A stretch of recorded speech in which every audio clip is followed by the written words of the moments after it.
On today's episode, is homelessness funny? Mel Brooks circa 1991 sure hoped you thought so. We watched Life Stinks today on Nothing Movies.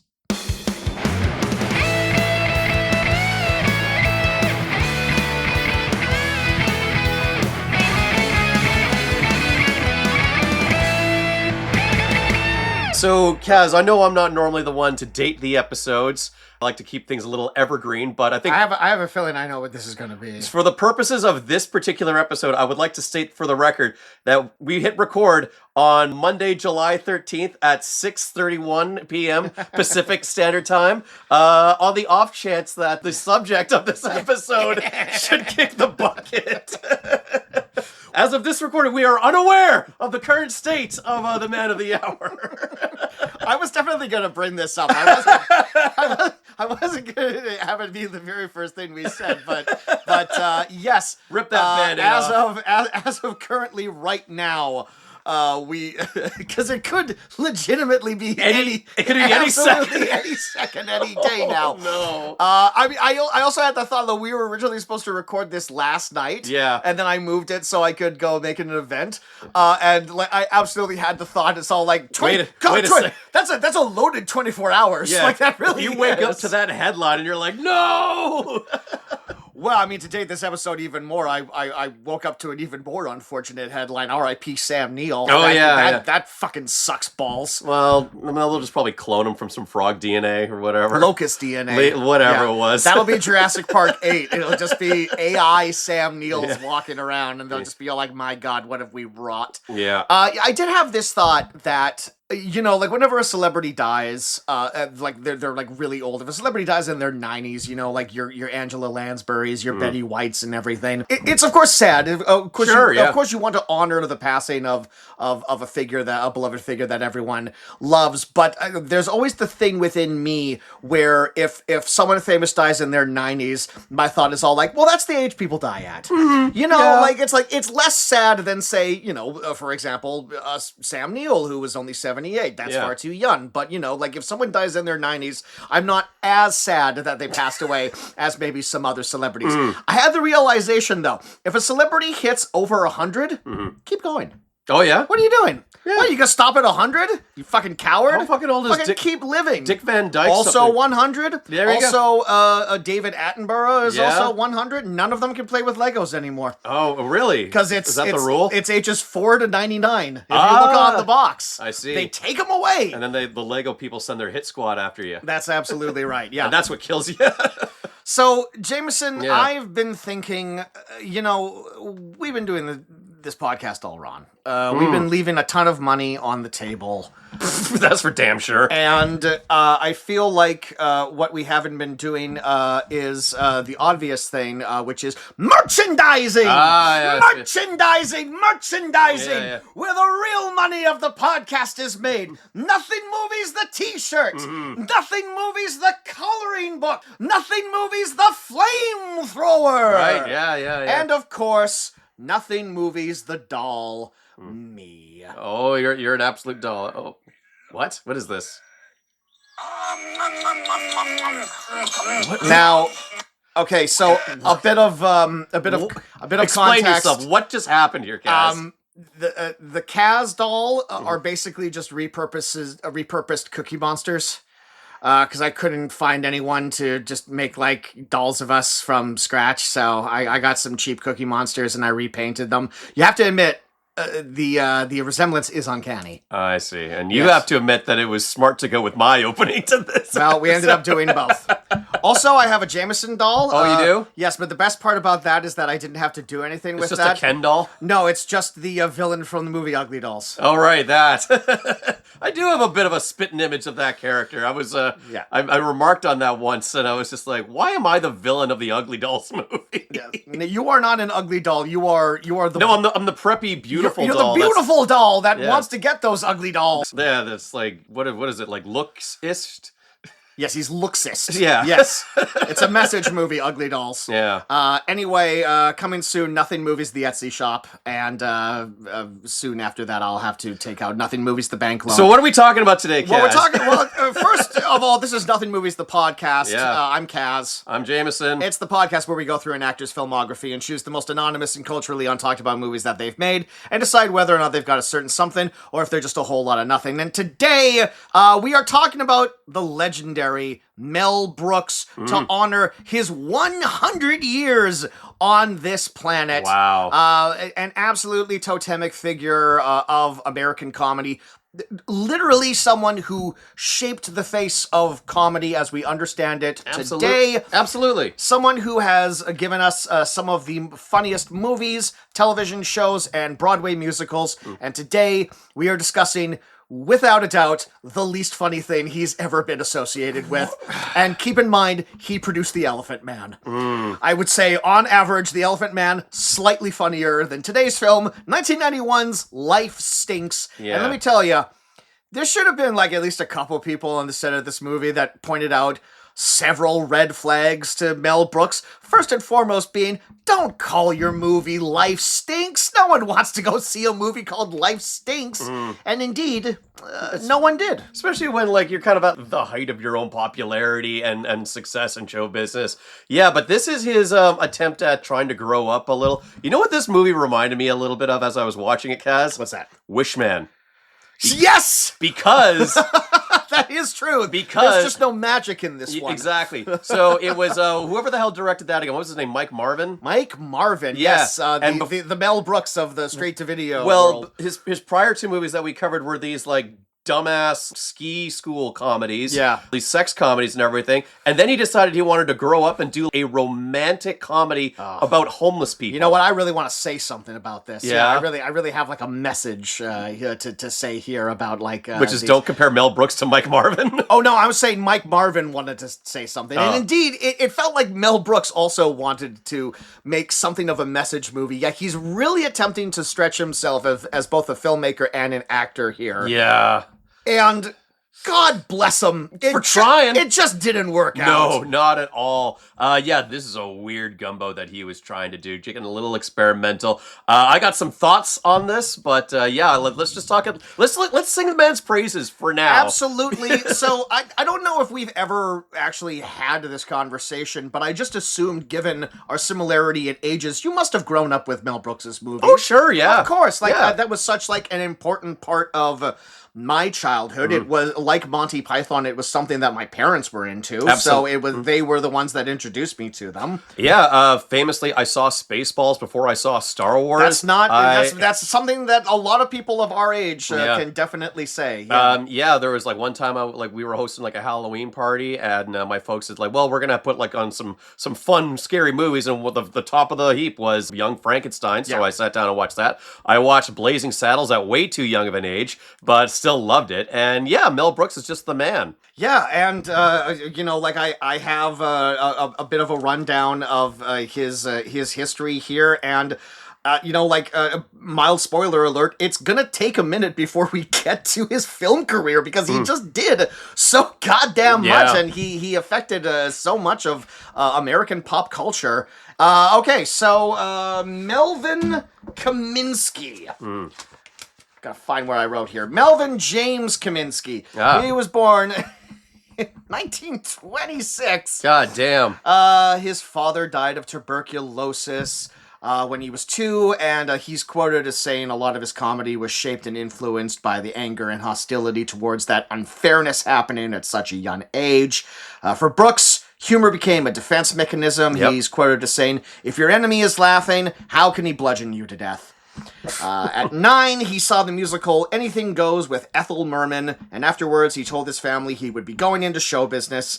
At 14, he got his first job as a poolside tumbler which is a Yiddish word for master of ceremonies. Oh, okay. At the Borscht Belt Butler's Lodge, where he would meet his friend and collaborator Sid Caesar. Ah, yes, yes. Yeah, so you can just imagine a teenage Mel Brooks going around to all these rich muckety-mucks and just like doing voices and characters and bits that he came up with. I seem to recall that one of his first big gigs in show business was working on the Sid Caesar Show of Shows, which was like this variety show from like the fucking, 1930s or whatever? Yeah, he met Sid Caesar when Caesar was 18 and when he was 14, and he basically got a little obsessed with the guy. He would follow him around and he would pitch joke ideas to him. He basically harassed him until Caesar basically gave him a job. That's how you do it. That's how you do it. Your persistence.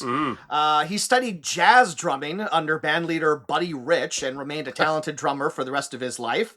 During his early drumming career, he would occasionally get to fill in as a comedian if the MC got sick.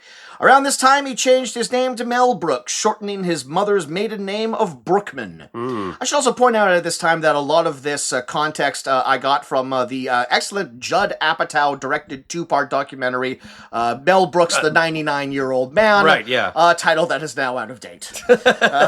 But in reference to the routine that he used to do with Carl Reiner. Yeah, and I also feel like the timing of that, like much like how we started this episode, they decided ultimately, let's not wait a year. Let's do the documentary now. Yeah. Get it all out on camera. Yeah, well, we still can. You never know. 1944, something fairly significant happened, and of course he was drafted into the U.S. Army and sold in World War II. Yeah, he's a vet. He's one of the last. Yeah, really.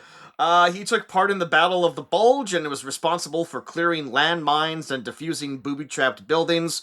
He's spoken a lot about the death that he witnessed during this time and how it continued to shape his worldview and his sense of humor. As many other people have pointed out in the past when discussing criticisms of Brooks's controversial comedy, if you literally fought the Nazis in World War II, you could basically do whatever the fuck you want. Oh, yeah. Like that's... Lots of people have things to say about Springtime for Hitler and his Spanish Inquisition dance number and History of the World, but it's all like, the man literally fought Hitler. Yeah, exactly. I think he gets maybe a bit of a pass. If you're going to say, where does he fall on this aisle? I can probably fucking guess. Especially as he's using humor as a tool to bring down the fascists and the racists. Yeah, I think I know where he stands on most topics. Yeah, it's pretty easy to figure out his politics. After the war, Brooks went straight to the Catskills and began working as a drummer and a pianist. He would follow Sid Caesar around, offering joke ideas, which eventually led to his first writing gig, the NBC series The Admiral Broadway Review in 1949. And 1950, Sid Caesar created Your Show of Shows and hired Brooks as a writer, along with another young man named Carl Reiner, who they met and they had a firm handshake and then never crossed paths ever again. No, lifelong friendship. Yeah. And collaborators. Arguably the biggest romance of his life. Yeah. More so than both of his wives, but we'll get to that. Did you ever see the episode of Comedians in Cars Getting Coffee do you mean the best episode of that show? Yeah. Where it's just them palling around and just having dinner. And it's all like, yeah, we do this every night. I love how they say they'll watch any movie where they say secure the perimeter.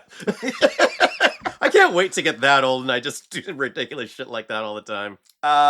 Their third project together, Caesar and Brooks, was 1954's Caesar's Hour, which starred Caesar and Reiner and saw Brooks on as a writing staff that included Neil Simon and Woody Allen. Oh, wow. Around 1958, Reiner and Brooks had become close friends and would begin to do improvised routines together where Reiner would play the straight man and throw characters and ideas at Brooks, who could take them and run with them. Reiner would eventually hit on the idea of a 2,000-year-old man who witnessed the crucifixion of Jesus Christ. It started off as a bit that they would do for friends, but eventually would become a regular act they would perform on talk shows, best-selling albums, and cartoon specials.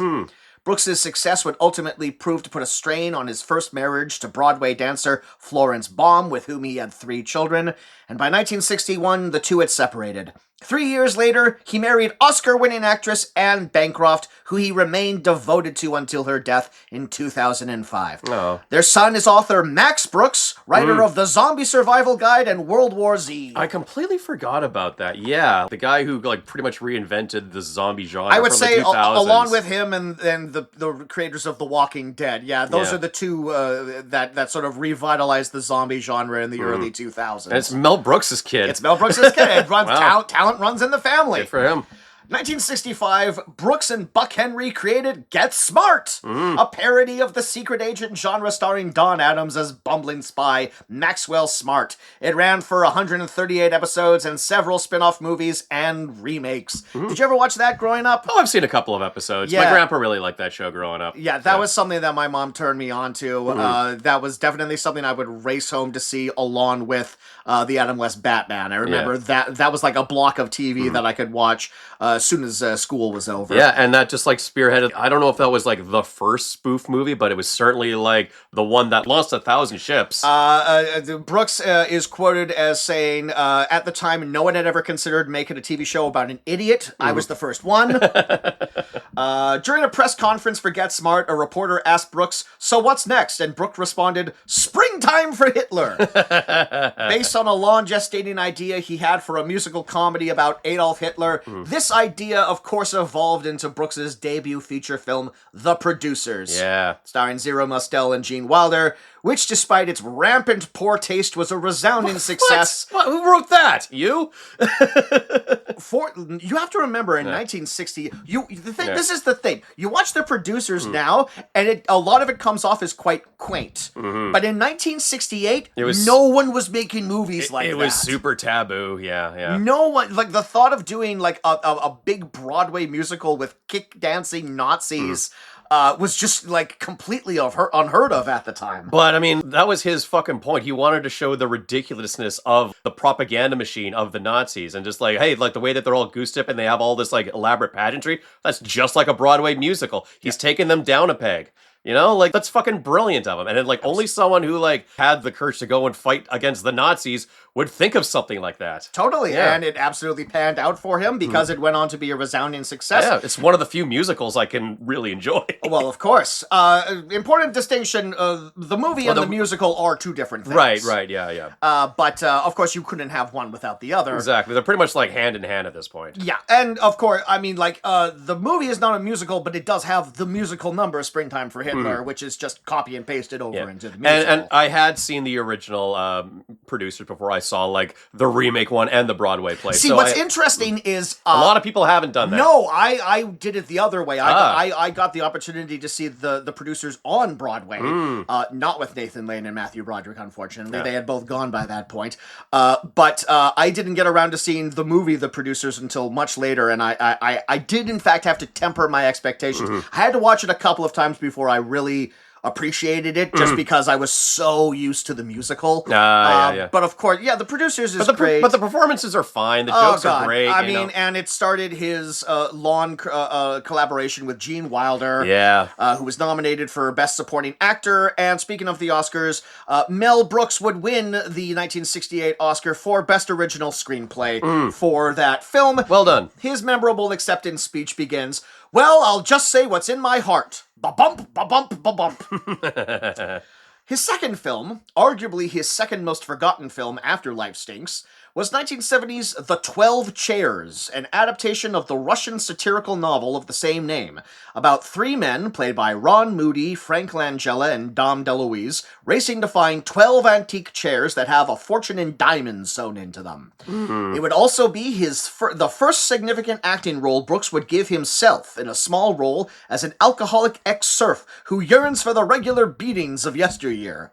The film was a commercial flop, but has since gained a cult following. Yeah. It is one of two Mel Brooks films that I still haven't seen yet. Yeah, okay. Gonna have to fill in those blanks. Maybe put, like, some distance between this one and checking out the 12... What was it? The 12 steps? The 12 chairs? The 12 Days chairs. Before Christmas? Yes. Okay. 1974 would prove to be Brooks's golden year, and the year he fully and completely conquered Hollywood, as it would see the release of inarguably his two greatest films, Blazing Saddles and and Young Frankenstein, which both came out the same year. Wow. And which were the number 2 and number 3 highest grossing films of 1974, respectfully, only bested by a movie I've still never seen, The Towering Inferno, which was a massive hit and is basically, what if a building caught on fire? Yeah, a fun action movie, I Sure, guess. yeah. Action for 1974. Sure, but I mean, like people falling out of... There's action in Blazing Saddles. Oh, hell yeah, absolutely.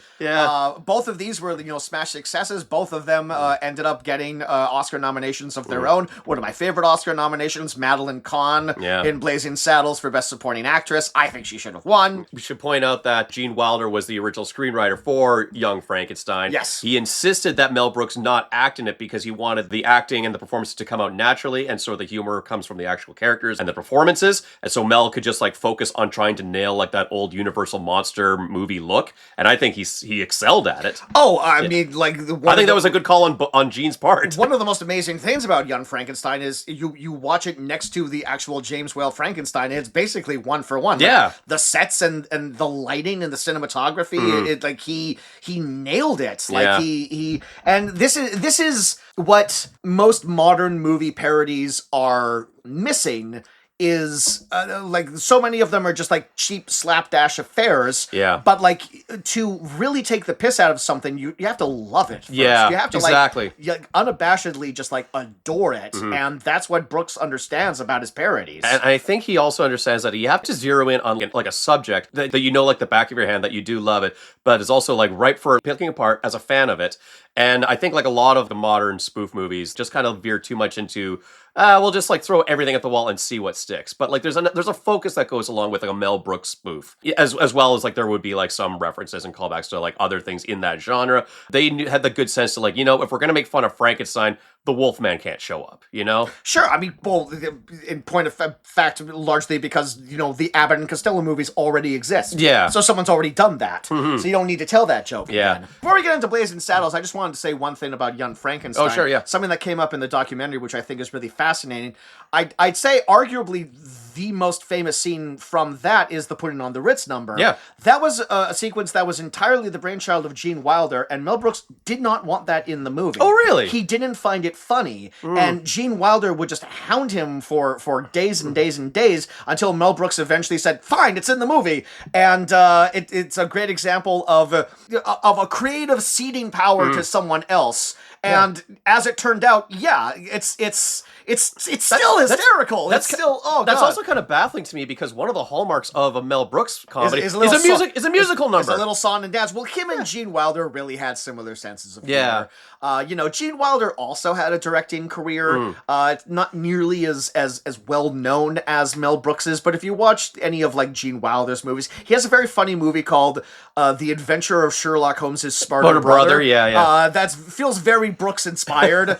So they were two peas in a pod. Oh, that's cool. A lot of... But Blazing Saddles, Blazing Saddles. movie that I've seen countless times. Let's not even bring up the whole argument of you couldn't make Blazing Saddles today. It's all you know what? You probably could. No, you probably could. It would be different from what Mel Brooks did, because the political landscape is different now, but you can absolutely make the same type of idea. But you're talking about a guy who fought the Nazis, and now he's making a comedy about how racism is just inherently stupid. And I'll say this about Mel Brooks. A lot of people say all the humor in that movie is very kind of racially charged. He also had the good sense of knowing there are lines that you don't cross. He doesn't show a black man getting lynched in that movie. And when he was doing the Springtime for Hitler number, he'll poke at the inherent silliness of the Nazi propaganda, but he doesn't bring up the Holocaust, because he just knows that there's no laughing matter in that. I mean, the thing is that Brooks understands who he is. So he there is the scene where there's the KKK members and Gene Wilder is sort of holding Cleavon Little out and everything like that. And then of course they beat the shit out of the KKK members.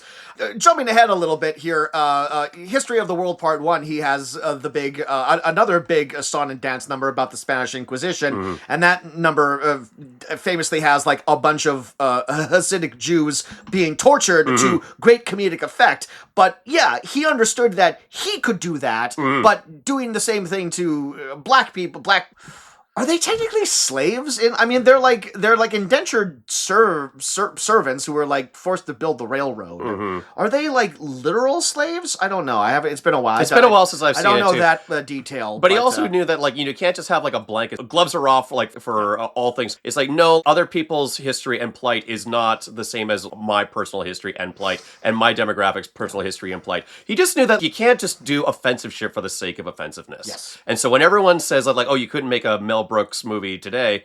Fucking, they are making a Mel Brooks movie today, first of all. But second, he had the good sense of knowing that you can't just do offensive for the sake of it. Right, and I feel like I should also say that these are the opinions of two white guys commentating on like commenting on a Jewish filmmaker. Yeah. And if you are a black person and you do find Blazing Saddles offensive, that opinion is absolutely valid. Absolutely. Was there anything else you wanted to say about other those movies? No, just like, it's the quintessential Mel Brooks movie where, like, all the characters are like at one point just aware that they're in a Mel Brooks movie, breaking the fourth wall and everything. I just went like, fucking all bets are off. Who cares?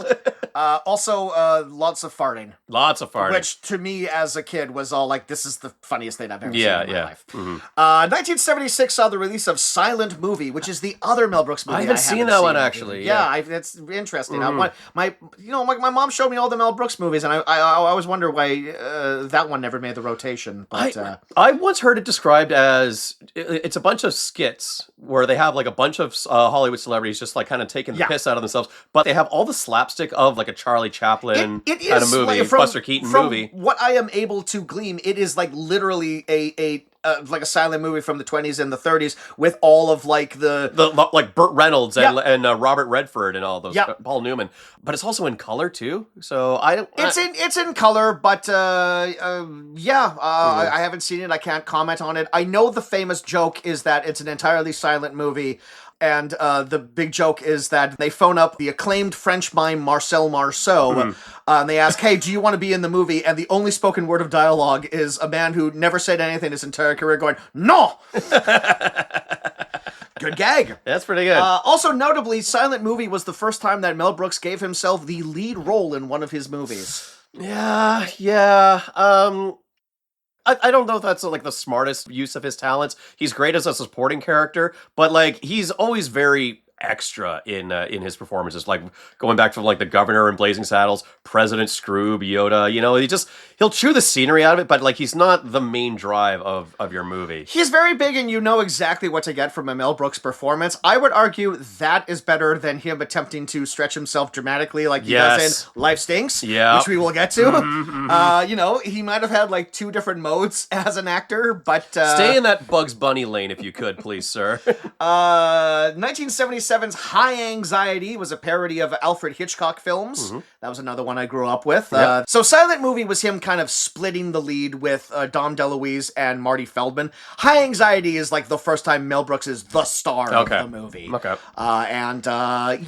Much like you didn't see Star Wars until after Spaceballs. I saw that a bunch of times before I ever watched an Alfred Hitchcock movie. So I only got like most of the references.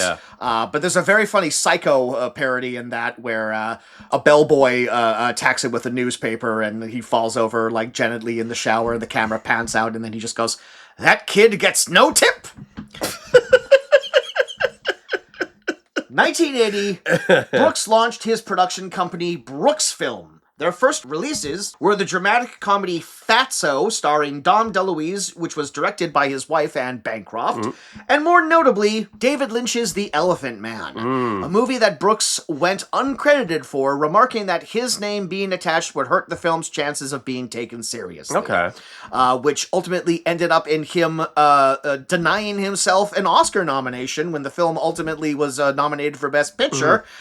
Just like a great example of him having no ego and doing like the right thing for the movie. And having the good sense of when to back away from the project and let it speak for itself. Like so, he smart guy, He watched Eraserhead and he said, this guy's an auteur and I'm just going to let him do his thing and I'm not going to interfere. Yeah. Brooks Film would go on to produce a variety of other interesting non-Brooks related films, probably most notably David Cronenberg's The Fly. 1981 movie. saw the release of History of the World Part 1, sort of portmanteau movie that goes all over the place. It notably has the very fun catchphrase, "It's good to be the king," which I feel like has sort of been attributed just to Mel Brooks' persona in general. Pretty over much. the Like, years. he kind of drops that in multiple projects, I think. 1983, he and Anne Bancroft starred in a remake of Ernst Lubitsch's war comedy To Be or Not to Be, marking his first major acting role in a movie he didn't direct. Kind of a good movie. Haven't seen it in a really long time. Haven't seen it. 1987 gave us Spaceballs. Yeah. That's literally all I wrote, because Okay. I figured we could just talk about Spaceballs for a while. I mean, what can I say about Spaceballs? It's just like a fun, goofy Star Wars ripoff. I mean, I really do remember the first time me and my childhood best friend Travis rented Spaceballs from the video store. Like that really was a life-changing experience for me. Like I just and like watching the documentary when they got to the Spaceballs portion of it, like I just had like a dumb, goofy grin on my face every time a clip came out. Where I'm just all like, God, I gotta rewatch. I this should soon. rewatch it. I mean, like fucking Rick Moranis stealing the show as Dark Helmet with like, you can't breathe in this thing, and like Mr. Radar, and like where are we right now? Schwartz is as big as mine. Like I could just be quoting this absolutely. shit. Yeah, And I didn't see you play with your dolls again. Yeah, no, absolutely. Much like the Star Wars Spaceballs thing, I think I might have seen Star Wars before I saw Spaceballs. I definitely saw Spaceballs before I saw Alien. So when the alien jumps out of John Hurt, I had no idea that was the same actor from the movie. Yeah. And oh my God, let me tell you, when the alien starts doing the Michigan hello, frog my across the honey, table, hello, my baby. I'm just like, this is the funniest thing anyone has ever done. This is it. Yeah. No one will ever do anything funnier than this. Just a little kicking puppet and everything. It's so good. And that's an example of doing like reference humor from like a different movie in your spoof movie well. Because they got back the entire cast, they picked one iconic scene from it, and they had like one joke from it. It's not like fucking, like when they announced that they were making a new scary movie, I was just like, oh Christ. Which really? I saw. Not great. Yeah, and it's like well, the thing is it's been like a really long time since there's been a scary movie, so they're like racing to do parodies of like all the stuff that they have that they haven't covered in the last like 10 years. Regina Hall in that movie is just doing a parody of Ma the entire time. And it's just like, Ma came out like a really long time ago. I don't know how many people remember Ma, honestly. But so after Spaceballs, Brooks' films releases begin to dip a little bit, both in output and in quality. 1991 will see the release of Life Stinks, which we will talk about.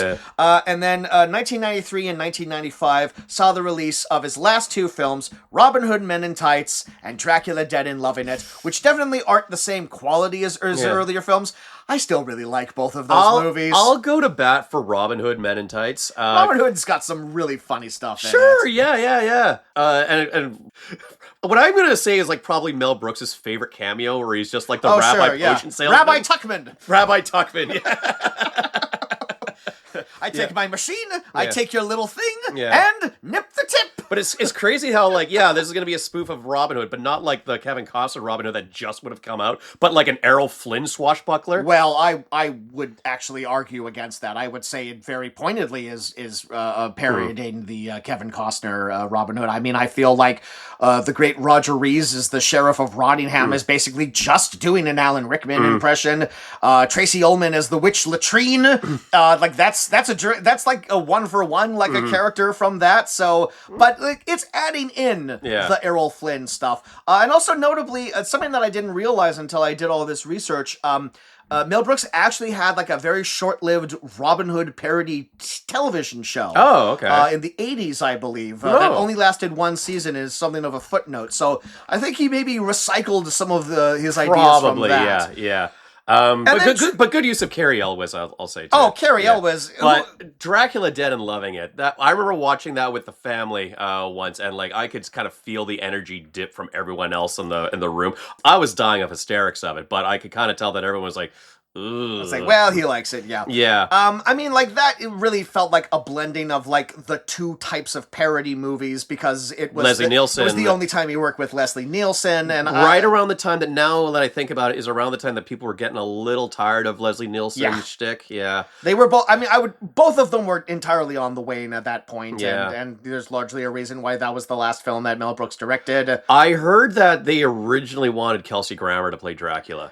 Which I could see that. I think he probably would have played it straight, and I bet they asked Leslie Nielsen to play it straight like he did in Airplane. But at that point in his career, he was just so busy mugging it up. At that point in time, Leslie Nielsen seemed to have forgotten how to do the straight man thing. Yeah. Which really led to the downfall of his comedic career. But like, there is some good stuff in Dracula Dead and Loving It. I love when the guy has to stake his vampire girlfriend through the heart and he just gets covered in a geyser of blood. An absurd amount of blood. Yeah. I also wanted to say, speaking of Cary Elwes, watching the Judd Apatow documentary, Cary Elwes does maybe the best Mel Brooks impression I've ever heard. Oh, really? That man is insanely talented. People don't give Cary Elwes enough credit. Like, he just, like, goes into, like, a Mel Brooks impression. I'm just all like, wow, that's the closest I've ever heard anyone copy his voice. Oh, wow, cool. So yeah, Brooks went through a bit of a fallow period after Dead and Loving It, but he would get a career resurgence in 2001 with the Broadway musical adaptation of The Producers. Yep. Probably my favorite musical of all time. It's so funny. It's so good. Max Bialystock is on my bucket list of roles that I really desperately want to play one of these days. Hey man, I'll be Leo Bloom for you. We want to just do that? You've never acted for outside of like excuse me. That's true. You actually have a pretty in-depth IMDb, but I could do Leo Bloom. I can pretend to like be in hysterics and cuddle a blanket. We're Bialystock and Bloom. Can you act like Matthew Broderick? No. Let me fly over to Ireland, kill a family, and then maybe I'll get into the man's shoes. Let's not get sued for slander here. He killed one woman. Oh, I see. Allegedly, or no, that happened. Okay. He did a manslaughter. All right. Well, all I know for sure is that before that man landed in Ireland, a woman was alive, and by the time he left, a woman was dead. That's absolutely right. He wakes up every morning, looks himself in the mirror, and goes, "My God, what have I done? My God, what have I done?" Yes, but The Producers was a massive smash success. That set a record with 12 Tony Awards. Yeah, cool. And it would later get adapted into a 2005 film that, despite sharing the exact same creative team, sucks balls, in my opinion. It's all right. It's not good. The Producers' plot in itself and the songs, I think, carry it, elevate it. Sure. It's a weird idea to just like kind of do it like a creative shot for shot look alike of the movie. The main problem is that like it has like the director of the stage show directed the movie and had never directed a movie before, and I'm sorry, those are two different things. Yeah. You watch the movie, the movie musical, there's like moments of silence where the audience should be laughing. And it's just like, no, you need to take those out. This is not how that works. Maybe it's been a while since I've seen it. Maybe I've just been like watching too many clips from the actual songs. 2007, Brooks followed this up with another Broadway musical adaptation of Young Frankenstein, which was much less successful. I've listened to the score before. It's okay. It's it didn't become a smash hit like The Producers for obvious reasons. Right. Gene Wilder wasn't involved. Well, Gene Wilder wasn't involved in the producer. Gene Wilder was quite dead by the time the Broadway musical came out. That's the missing ingredient. That's the missing ingredient. That's what I'm saying. Yes. He did also begin developing a musical version of Blazing Saddles, which never came to fruition. And in 2008, he produced and starred in an animated Spaceballs TV show. Oh, I hear that's awful. Which was also quite poor. I hear that's just terrible. Yes. Yeah. It's like bad Flash animation. Yeah. I watched one episode. If you can believe it, they do a parody of The Lord of the Rings, where the character of Barf finds an onion ring, and it's Lord of the Onion Rings. Are you laughing yet? No. Yeah. Okay. It gets a little depressing from here.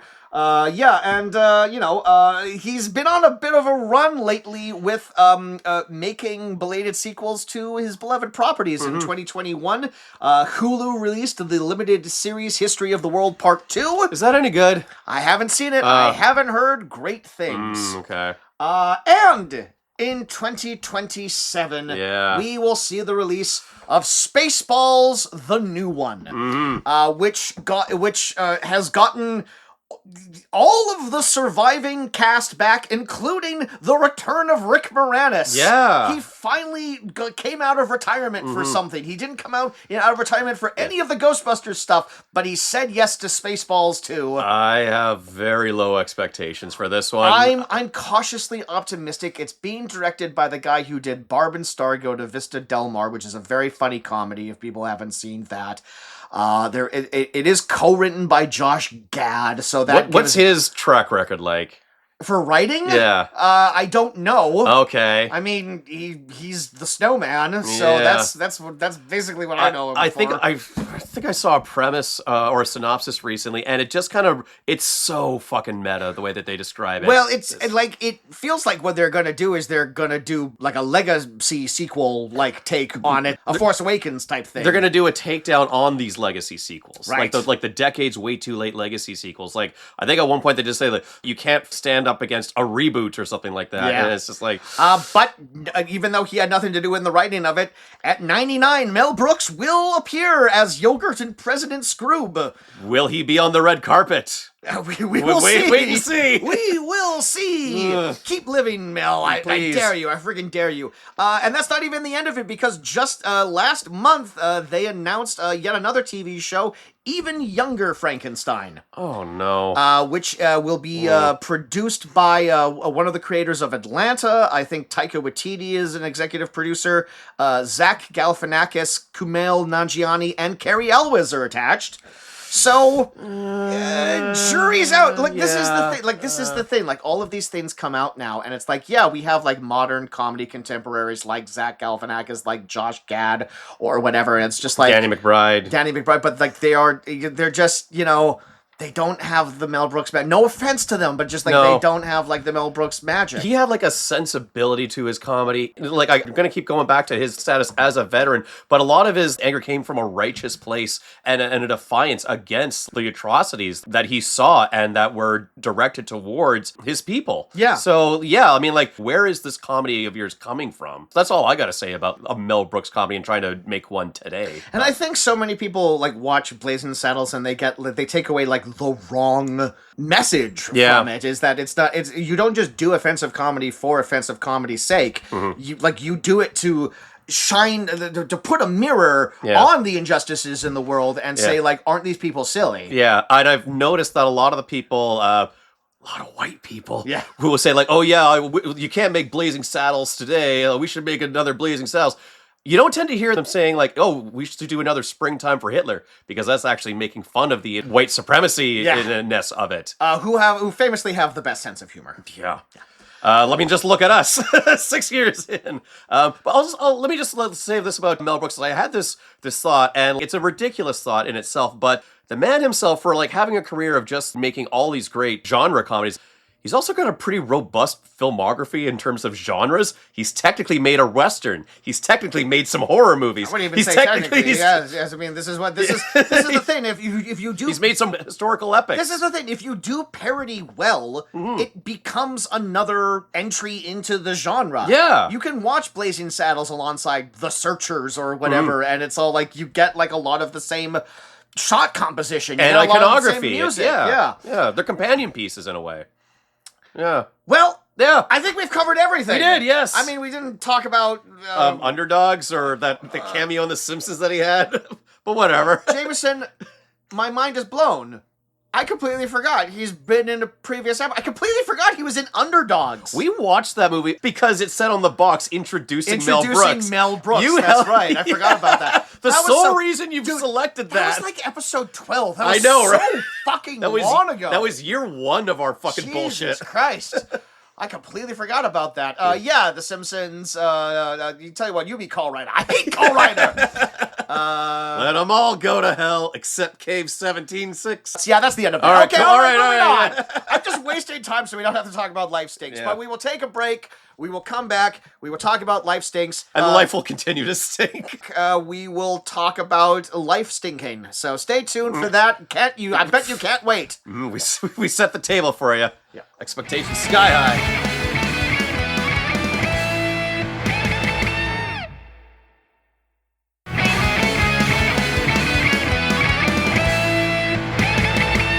Nothing movies the juice box. Nothing movies the garbage bag. I don't know. Nothing movies the garbage podcast.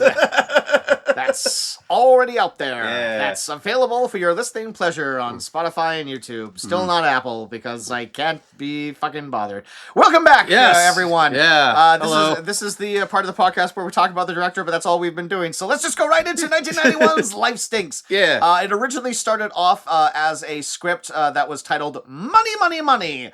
And it did start off as life as another one of his parody movies. More specifically, it was going to be a direct parody of Wall Street. Okay. But it sort of spun out of that, and it is sort of his first original idea since The Producers. Yeah. And, Lord knows what compelled him to want to make this. He must have just been going through something in life where he wanted to try and say something about society. Well, he definitely has like the track record of using a lot of his most popular projects to say something. Yeah. You know, Blazing Saddles, he was weighing in on racial issues. The Producers, he was weighing in on fascism. He's trying to do something here. I bet at one point he was going to do something about like wealth inequality. Yeah. Yeah. Well, Life Stinks, if we have not mentioned it before, is a movie that is wholly concerned about the plight of the unhoused. Mm-hmm. Or as this movie refers to them, the homeless. And it is a movie about a billionaire who undergoes a bet to see if he can live as an unhoused person for 30 days, giving up his wealth and power. And just based on that premise alone, you kind of already know how it's going to end. Yeah. Given Mel Brooks' sentimentality, you know that he's going to become a better person by the end of it. He's going to change his stripes, and he's going to have a new outlook on life, and he's going to be a friend to the downtrodden and everything. And it's not quite a remake of... there are a few like Golden Age movies that kind of had this premise. There's a film called My Man Godfrey that's about a man with money who pretends to be a homeless person for his own reasons. There's a very famous comedy called Sullivan's Travels that's largely about that too. It's not like a one-for-one thing, but you can tell that he was definitely inspired by that stuff when it came to writing this. Yeah. It seems like a project that should write itself. And in the hands of Mel Brooks, like, sure, like there'll be like some gags at this highbrow upper class guy and being in the dumps and having to navigate life like that, and through, you know, just like the kindness of the homeless that he encounters. Yes, he'll turn over a new leaf in that. And then you'll throw in some Mel Brooks gags here and there to sort of lighten the mood or to like kind of propel him along. At what point does that become punching down, though? Yeah, this is the thing, is that like the Mel Brooks movies work their best when they are punching up at fascists and bullies. And there is some punching up in this movie towards like the 1% of like the billionaires and everything, of taking the piss out of these exorbitantly wealthy people. But the majority of the film is spent with people on the streets. On Skid Row. And I'm sorry, that's just kind of not that funny. No. And I don't mean in like an offensive, like you can't make jokes about that. I'm sure you can make jokes about that. It's just sad and tragic. It's just sad. It's just sad. Yeah. Like there's lots of parts of this movie where it's just all like, this is depressing. This is a weird tone. sucks. This is a weird tone. Yeah, like might I even wager it stinks. Yeah, hey, how about that? So Mel Brooks plays our main character, Goddard Bolt, who is a billionaire philanthropist businessman. Yeah, just like this heartless CEO type. He's planning to purchase up this massive slumland in LA, and all his lawyers are giving him the breakdown of like how his like holdings are going, how the development's going. He's like, oh, to do this we have to like clear cut a rainforest. So yeah, that kind of stuff. That's the first like gag. They point out like, you know, like, oh, there's like a bunch of indigenous people living there, and his response is just like, so, and then like eventually like the punchline is just like, do it at night, no one will be able to see it. Yeah. And you know Goddard Bolt is evil because he has a little pencil-thin mustache. Yeah, his President Scroob mustache, yeah. And in the opening shot of the movie, it's like his limo driving past a puddle and getting a bunch of homeless guys wet. Like, yeah, he's a heartless guy. All of the credits are set to a feet level, where the camera is just focused on shoes walking into the office. I like that one shot where all of his toadies are in lockstep with him. And so when Mel Brooks kind of slips on a coffee stain on the floor, his goons also kind of like match him and slip on the same coffee spill. We see a janitor janitor who's cleaning a gold emblem with a toothbrush, and Goddard Bolt doesn't even stop. He just walks right over the steps on the man's hand. And these are the kind of Mel Brooks gags that I'm expecting throughout the movie. And they kind of stop for about 40 minutes. for a good section of the movie, yeah. One thing I want to highlight is Goddard Bolt's office. I loved the production design of this. I love his desk. I like his door. How it's like, instead of it just being like a flat door, it's like a corner, like a triangle door. That's kind of neat. But he has this big chunky desk that has like this like very like sharp angles. And like it felt like something you would see in like a He-Man play set or whatever. Yeah. Like, it looks like it locks into place, sort of. Yes, but Goddard Bolt is in here and he's being advised by his three lawyers, Stevens, Knowles, and Pritchard. I don't know one of these guys, but Pritchard, sort of the main lawyer with the glasses, is played by Stuart Pankin. He looks a little familiar. I bet I've seen him in He's something. in like a whole bunch of stuff. He's probably best known for something you wouldn't have seen him in. He's the voice of Earl the Dad on Dinosaurs.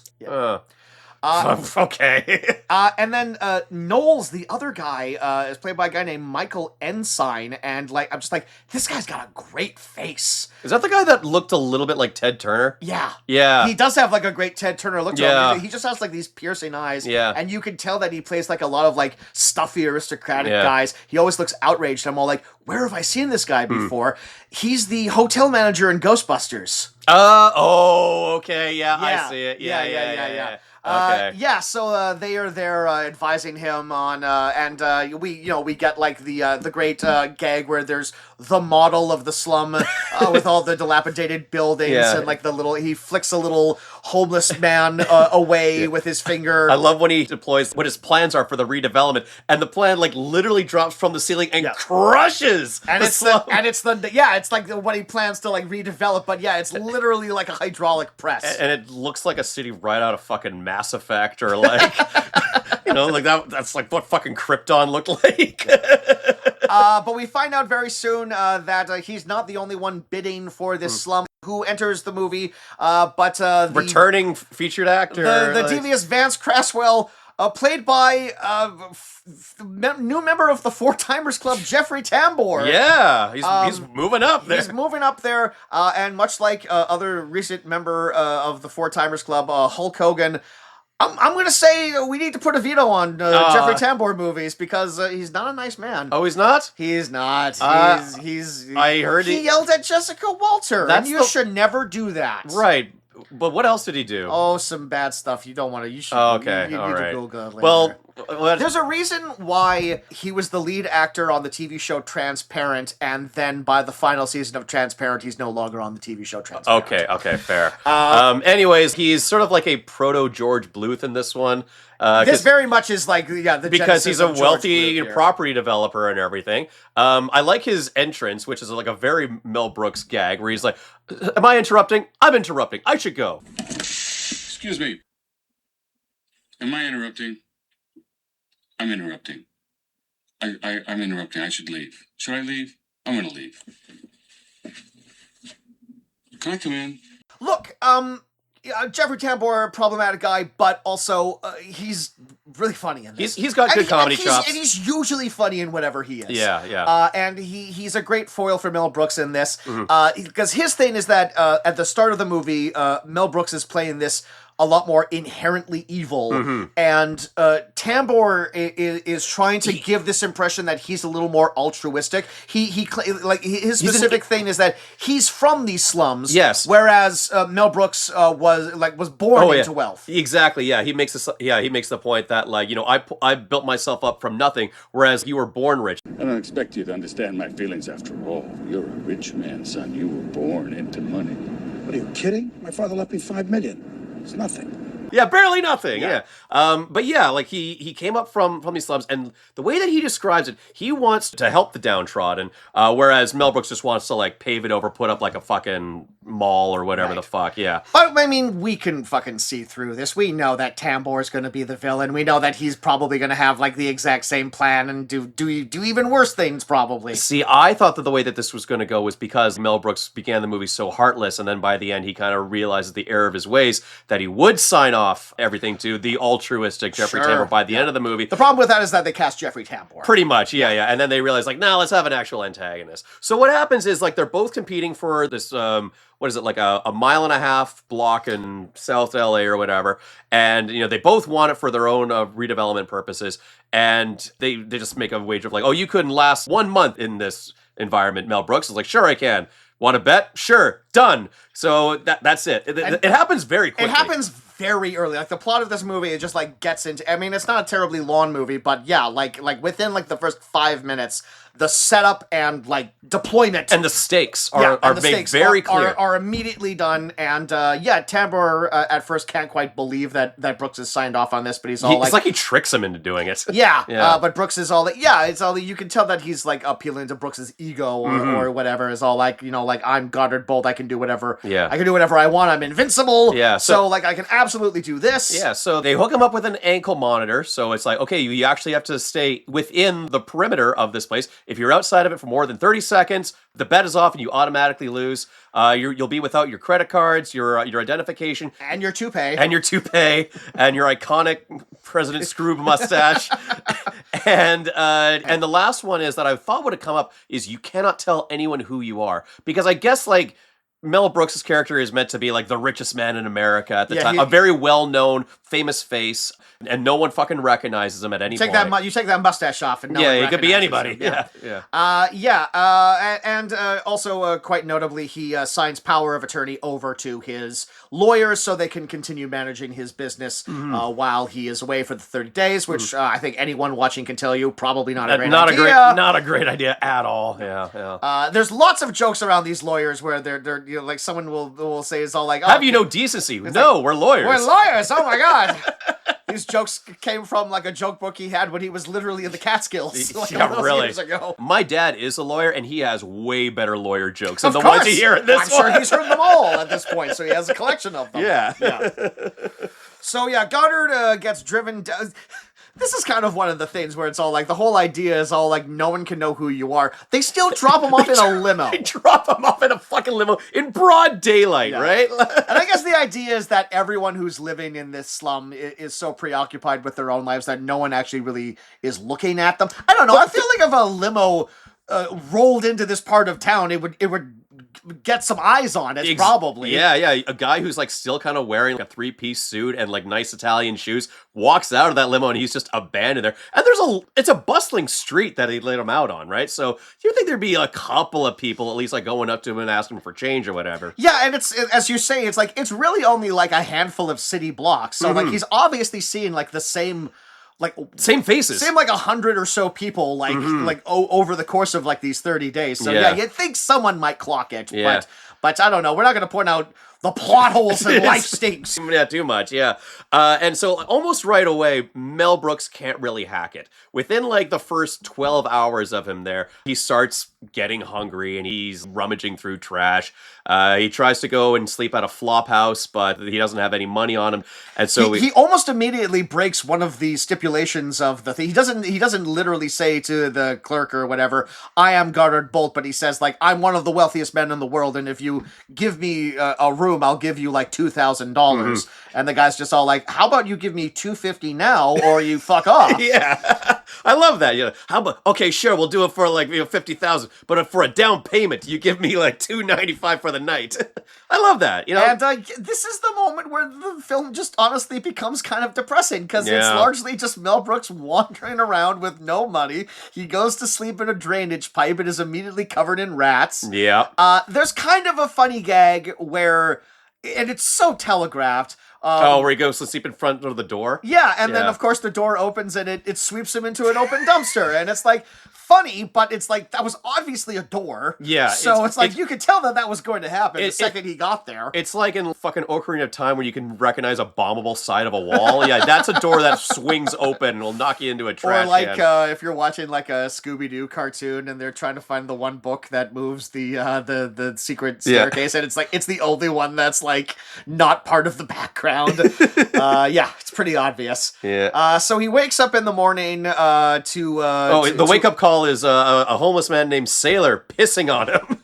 He didn't recognize that there would be someone sleeping under the cardboard, but yeah, it's Mel Brooks' new friend, Sailor. Sailor, who is played by an actor named Howard Morris, who's actually a guy who, at this point in time, I think like the majority of like his old cadre of co-stars are all still alive and kicking. Like, I think Madeline Kahn is still with us at this point in time. I think Gene Wilder is still with us at this point in time. This movie is pretty notably absent of a lot of his You're right. familiar faces. This is a Marty Feldman part written all over it, too. Yeah. Marty Feldman definitely passed away by this point in Oh, time. okay, well, fuck me then. Because if you remember, Yellowbeard was his last movie. Okay. But this is a guy named Howard Morris who does actually have, I read his Wikipedia page, he has worked on Mel Brooks with a bunch of different projects.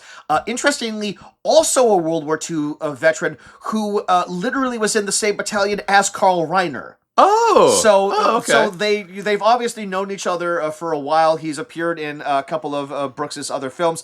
He's in History of the World and High Anxiety.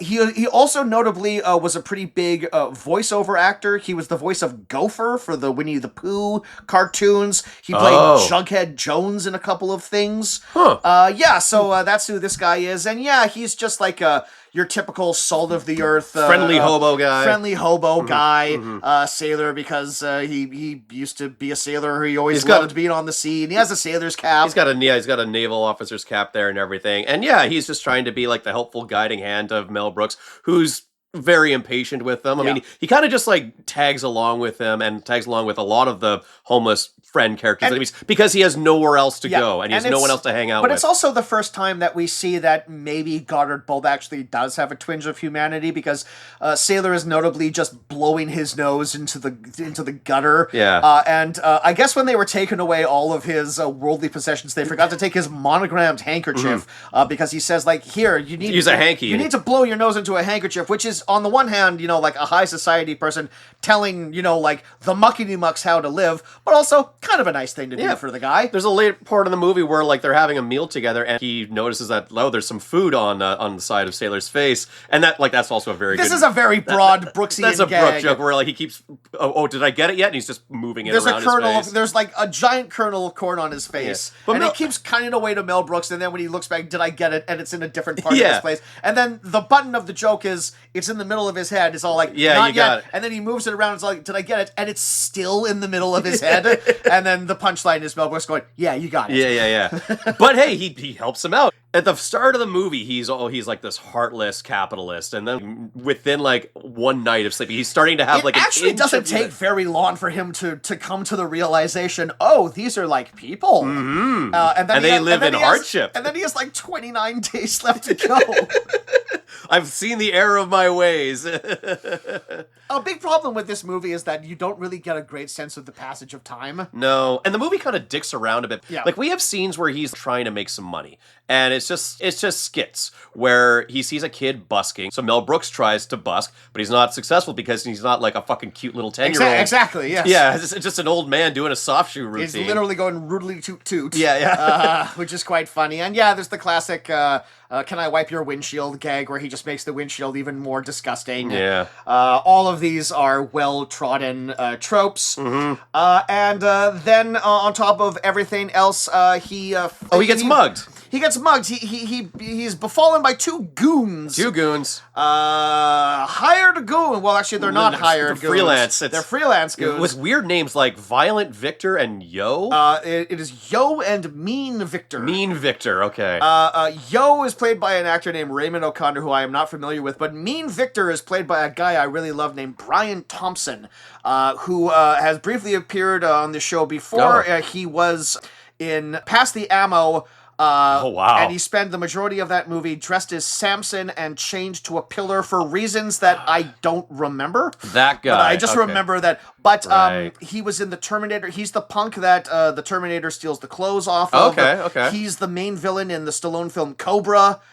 He is Shao Kahn in Mortal Kombat Armageddon. Okay, yeah. He's been in like a ton of stuff, but I really like this guy whenever he plays. He's just like a big, intimidating, tough guy. And that's what he plays in this movie. He's the muscle battle to it's go. a big guy and a little guy. Exactly, Mel Brooks knows his tropes here, folks. Yeah, and so they abscond with Mel Brooks, so they take him into an alleyway and they try to wrestle his shoes off of him. Well, they get his shoes off. They do get his shoes off. They steal his shoes. But they're chased away by Molly. Molly, played by Leslie Ann Warren, who is my beloved Miss Scarlet in Clue, one of my favorite movies. And it occurred to me, I don't think I've actually seen her in anything else, but I've seen Clue like a million times. And so you recognize her right away. It was great to see her in this. Yeah. She is, I think, the best performance in this movie. Sure, yeah. She is very game with what she's doing in this. Yeah. Interesting bit of trivia. The original person considered for this role was, in fact, Whoopi Goldberg.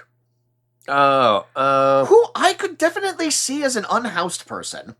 Yes, and the way that they play Molly is that she is deranged, but she's playing crazy because she just has a massive chip on her shoulder. And she says, like, I figure Molly's story is that she was married to someone who took advantage of her and then left her, and then now she just distrusts everyone. Left her with all the bills, and she said, like, I figured out a way of coping, and my method of coping was having a nervous breakdown. Yeah. And then she has a very great dramatic monologue where she has a fantastic nervous breakdown. Yeah, and Whoopi could absolutely do that, but they also explain that Molly's backstory is that she was a Broadway dancer, a professional dancer, and there's a later part in the movie where she actually dances, and I think you actually need to have a someone with a dancing background. You know what? To play that I role. will say there is like a big Bubsley Berkeley La La Land dance sequence later on in this. I don't know if I could see Whoopi doing that. Yeah, I will say that. Leslie Ann Warren actually has like a big background in Broadway and musical theater, so that actually probably did help getting casted. The quote from Mel Brooks, interestingly, is, I didn't see myself being in a romantic relationship with Whoopi. Make of that quote what you will. Maybe we'll just move right past that. I did think maybe I would mention it, though. You could read into that, or you could not read into that, and I choose not to read into that. Having seen Mel Brooks's other performances in his spoof movies, he definitely has a type when he's, going after some of these thin, busty women. Big bazombas. Yeah, exactly. Yeah. Mm-hmm. No, but she shows up and she's great, and she scares away the two bums. She's made like a little apartment for herself out of like boxes. Like she has like an actual refrigerator that's just a refrigerator box. Yeah. But she's made like a little door for it or whatever. And she's like, just go wait in the den. What are you doing? That's the bedroom. Where is the den? It's right behind you. Yeah. Just an open space and funny everything. Stuff like that. And she's nice, and she's able to find a pair of shoes for him because she's collected like a bunch of everything. Yeah. She has like a great collection of stuff. Yeah, and so she replaces his pair of shoes and then says like, well, if you're looking for a meal, you better go to the Mission.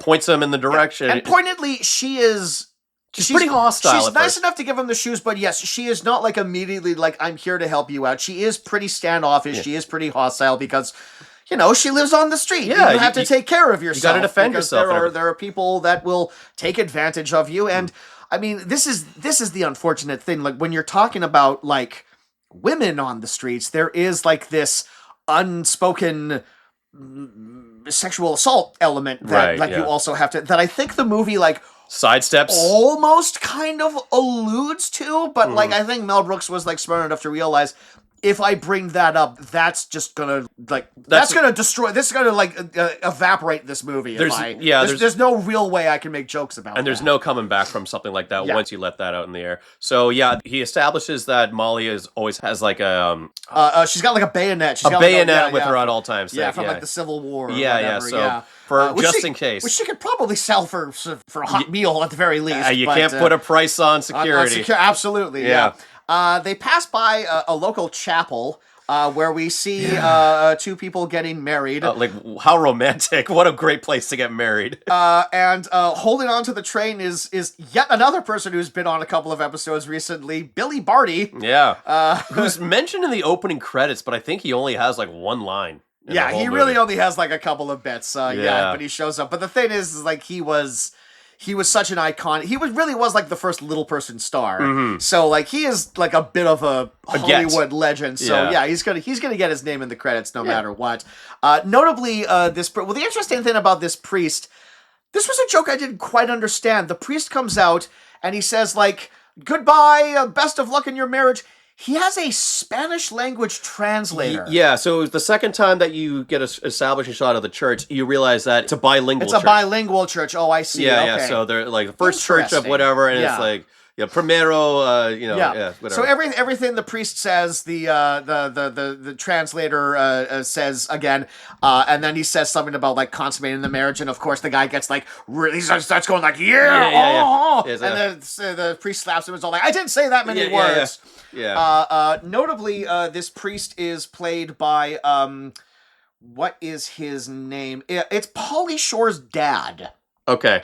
Sammy Shore, who is a famous stand-up comedian and also was one of the founders of the Comedy Store, which is a really famous L.A. I've been there. I've been. Oh yeah. Yeah. Oh cool. Yeah. Well, it's that guy. Okay, cool. Yeah. Pauly Shore runs it now. Pauly Shore runs it into the ground now. Yeah. I had a good time. Yeah. Actually, off mic, I'll tell you a story about who I saw there. Okay.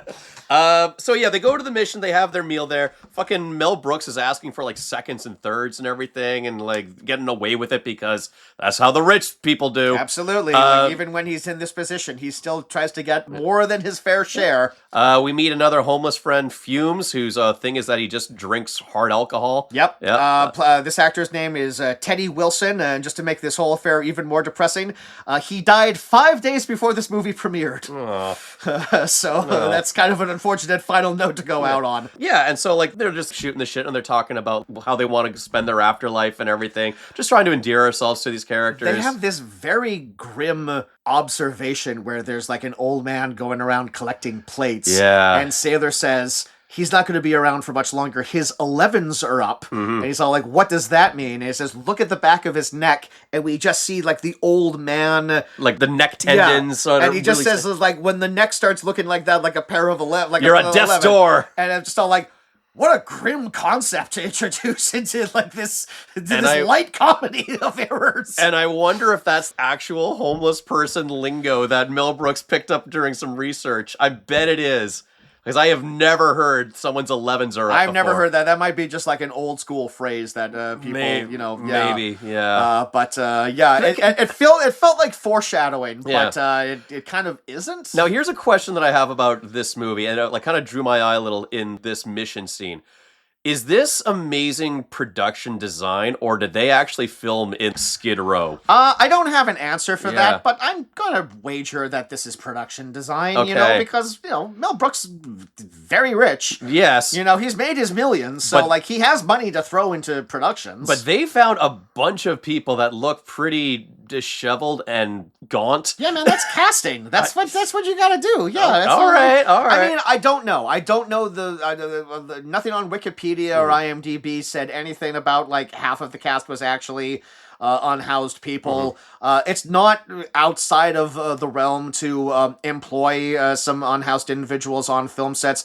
Most notably, Robin Williams had a clause in his contract that like a third of the film crew on his movies had to be unhoused people. Oh shit! Because he was just an absolute mensch and the nicest guy. But yeah, I mean, I don't know. Okay. Is my answer. I'm just saying, like the look of this stuff, and maybe it's just because this is a mission scene set in like the late 80s, early 90s. It just looks like an old rundown building. I think maybe they found like a couple of like found sets that they didn't really have to dress up too much. I think in terms of acting, I'm going to say it's fair to say that all of these were just like extras. I'm pretty sure like everyone here, they had the look. Okay. Yeah, okay. I think largely because, and like this is just like an unfortunate reality of the film industry is all like you have to like film sets have to like insure all of the actors that come on the sets and stuff like that. So you kind of need like a social insurance number. Okay, well, you know what? Yeah. You fooled me. I thought this was very realistic. There's looking. a gold star there for life stakes. They really hammered home just how fucking awful it looks to be living on the streets. Speaking of really awful, the two goons come back and set fire to Molly's meager little apartment. Yeah. Just to show that they are not nice guys. That they could. So now Molly has nothing. So she plots her revenge where she has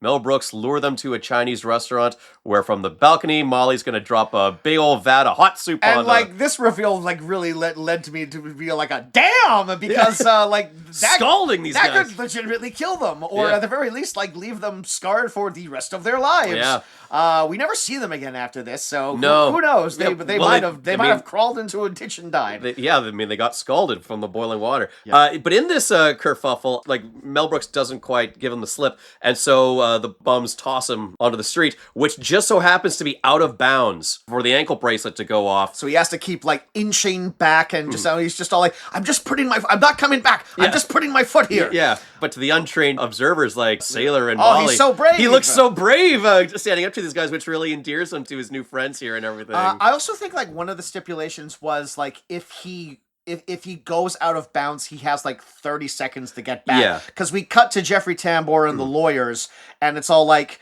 he went out of bounds for 28 seconds, and then Jeffrey Tambor's all like, can't we just lie and say 30? And it's all like, but his lawyers also got the same printout, so it's like, well, you can't get away with that. So it's like, close but no cigar. Yeah, Jeffrey Tambor mentions that, like, I guess he does have people keeping an eye on him, and he says, like, what happened in this situation? Oh, yeah, he got beat up by some guys, and he says, he got beat up? Yeah, he could have died. And Jeffrey Tambor's like, he could have died? He's like, shit, there's a... This is my favorite Tambor bit in the entire movie. Yeah, because he has, like, this tinge of, like, when the lawyers are in the room, he's like, I didn't consider that he could die during this whole wager of ours.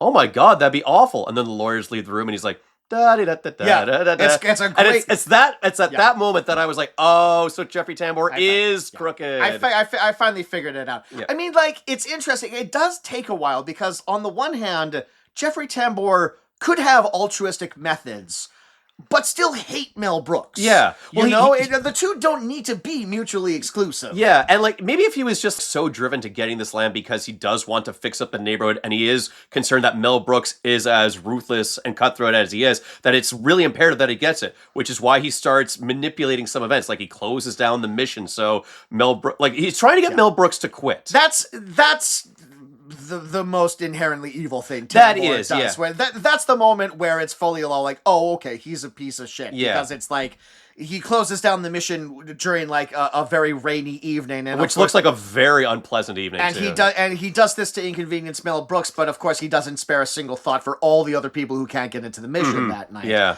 No, but I do love this moment, and it's a great just like shot of Tambor in the swivel chair where he's just all like, that's awful, that's just awful, and then you just see the back of his head, he just goes, la la la la la la, and it's great. It's a very well timed moment. Yeah, so like we cut to a shot of Mel Brooks and Molly just sharing a cardboard box together. The bayonet's like divided right between them, so like you stay on your side of the bayonet and everything. And yet, if I was Molly, I would hang on to that bayonet. Yeah. It feels like it's smarter. It's safer in my hands rather than like jabbed into the ground where someone else could get a hold of it. But later on in that same scene, we cut back to them and they're sleeping, but they're in a nice warm embrace. Yeah. And it's just like, we see like the budding romance between these two characters, which is, I mean, like, because that's what Mel Brooks is trying to do here. The comedy kind of stops for a hot second here. The thing is like the game is up around the time that Molly's apartment gets set on fire, because like there's like this somber shot with sad music and Goddard puts his arm around Molly, and as soon as he does that, it's all like, okay, he's a good guy. But like that happens so soon after the movie starts, where we're led to believe that this is the same guy who earlier was just like bulldoze the indigenous people and kick the old people out of like the retirement home or whatever. And like kind of less than 48 hours later, he's showing like humanity to like someone that he just met. Yeah. And it's not enough. Like, that's the thing. He hasn't gone through enough trials and tribulations yet. What is bringing his empathy up? She gave him some shoes, and he's been spending the last couple of hours with Molly and her friends. That's not really enough to open up his heart to these people. I needed to see way more instances of compassion and kindness from the homeless people that he's witnessed to realize that, like, this is something deep in my repressed humanity that I've forgotten about. He obviously goes through like a ton of inconveniences, but he isn't brought low enough. Like he really needs to like go through like even more bullshit before he like finds a way to like get to the place where he ultimately gets to midway through the movie. We needed to see something like Sailor notices that there's a really hungry person at the mission, so Sailor gives a portion of his food to that person, even though Sailor himself is starving. Like, Mel Brooks needs to see examples of common decency and humanity from people who already have nothing. Exactly. Yeah. So they're flooded out in the rainstorm, and so they're trying to find new lodgings and everything. That evening, Sailor just feels way too ill. Well, they all got caught in the rain, so Yeah. and unfortunately, and like he's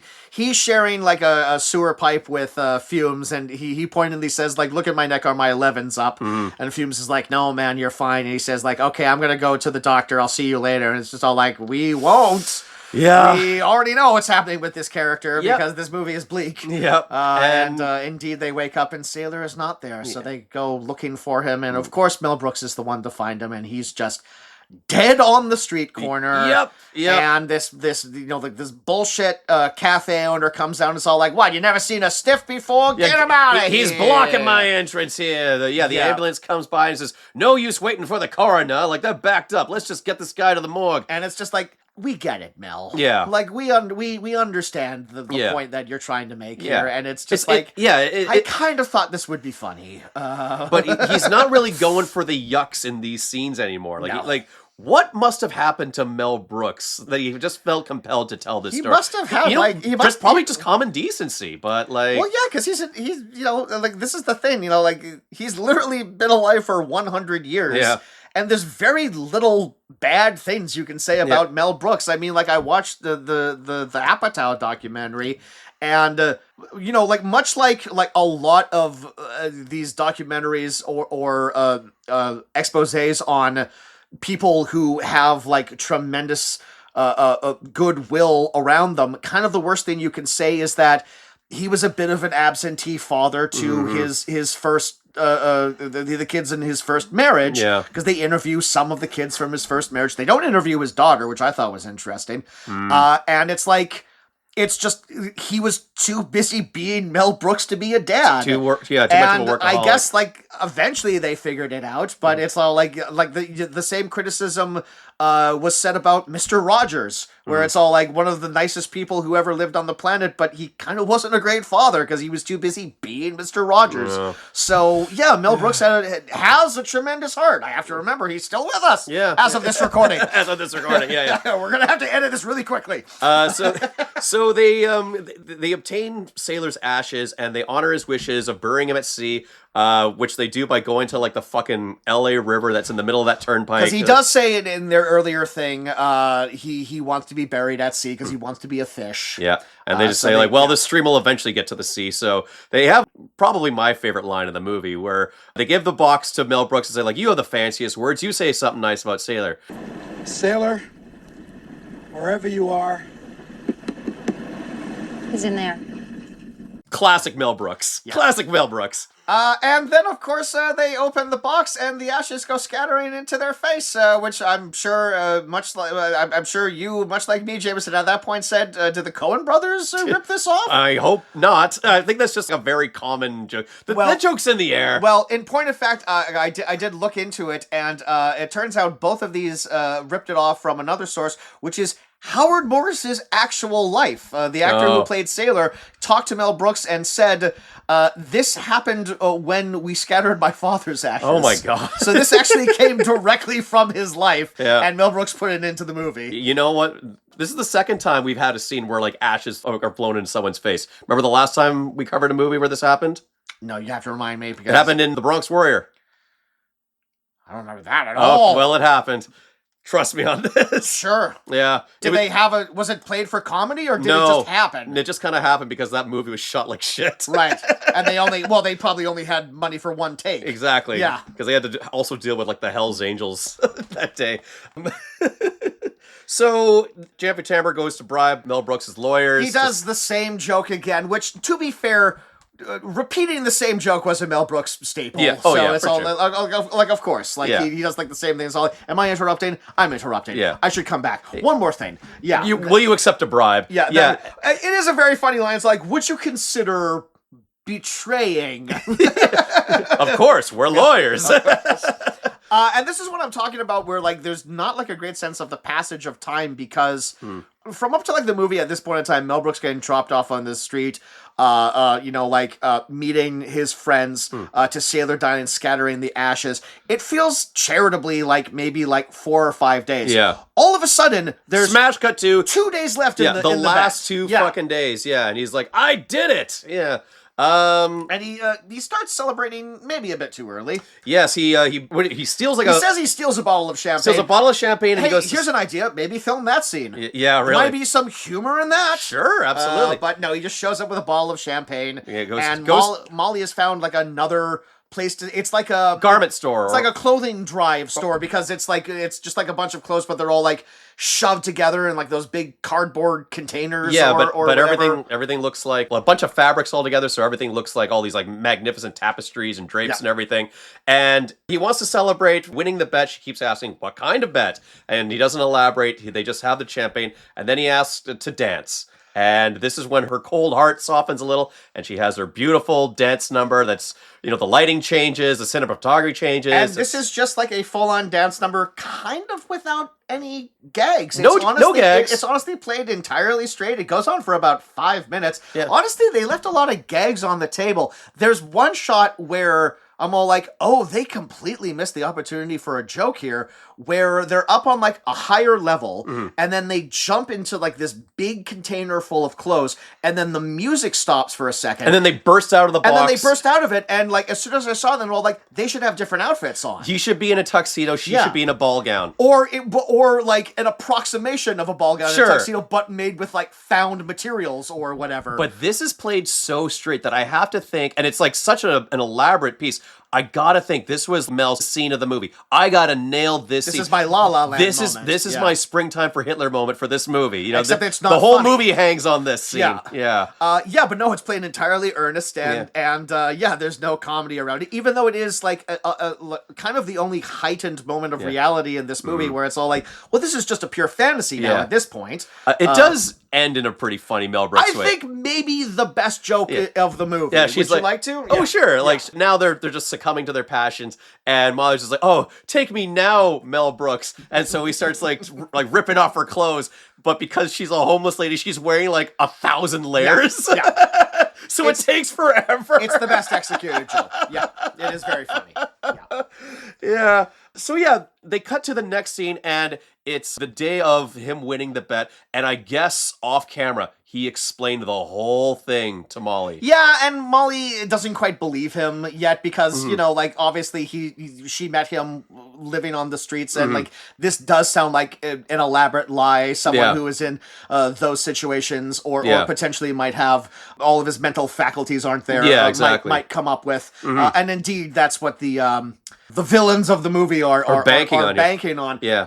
But it is established earlier that Jeffrey Tambor says at the end of 30 days, no matter what happens, we'll have a party at my house. And Mel Brooks says, no, we'll have a party at my house. And so they go to Goddard's mansion, still looking the way they are, smelling and dirty and this everything. will all be explained when we see my friends in there and everything. And there's a couple of directions that I thought this movie would have gone into. One would be he storms into the party and Jeffrey Tambor, the lawyers all play dumb. They who are you? You're not Goddard Bolt. But no, they say Goddard, oh my God, you're alive. Good to see you. Welcome back. I think they have to play within the reality of all even though he's been gone for 30 days, he's still a massive public figure. Yeah. So they can't pretend to not know who they can't erase him from history. But because he has been gone for 30 days, they can't play up the idea that he has lost his mind and signed over his wealth to his lawyers and they had to do the right thing for the company. Exactly, yeah. So they've completely betrayed him and screwed him over. Yeah. Jeffrey Tambor now owns his house. Yeah. And this leads to my other favorite gag. This is when the movie turns into a Mel Brooks comedy. Yeah. Because from this point on to the end of the movie, it's just gag after gag after gag.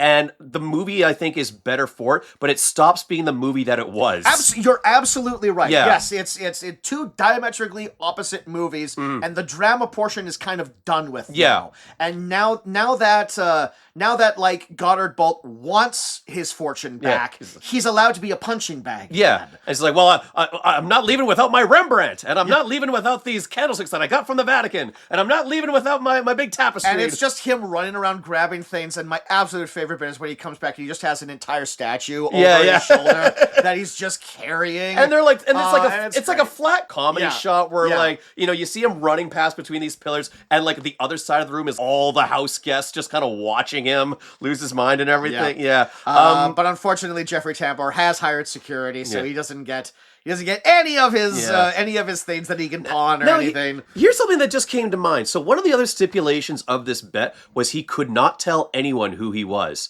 He technically would have told Molly who he was. He technically told like a lot of people who he was, but directly he tells Molly because they're going to the house to celebrate. Sure. There's Jeffrey Tambor's legal victory where he can be like, "Aha! You revealed who you are. Therefore, you don't win the bets. I'm Jeffrey Tambor, and I win the day on a technicality." We've also forgotten to mention a fairly major plot point. Is that when he meets Sailor for the first time, a cardboard box, a wet cardboard box gets stuck to his head, and it's a Pepto-Bismol box. Yeah. So when he peels it off, the word Pepto is still stuck on his head. And that's his name. That's his name. So no one refers to him as Goddard the entire time he is. His street name is Pepto. Exactly. Yes. On the streets, they call me Pepto. Yeah. Yes. So the next day, Mel Brooks is... He's so destitute that he leaves poor Molly in the dust. Yeah. Poor form there. But then it goes to like my favorite scene in the movie where the next day he's grumbling and like saying, how am I going to get my fortune back? And he runs into another homeless guy there who identifies himself as J. Paul Getty. Yeah. He's like, you're not J. Paul Getty. Sure.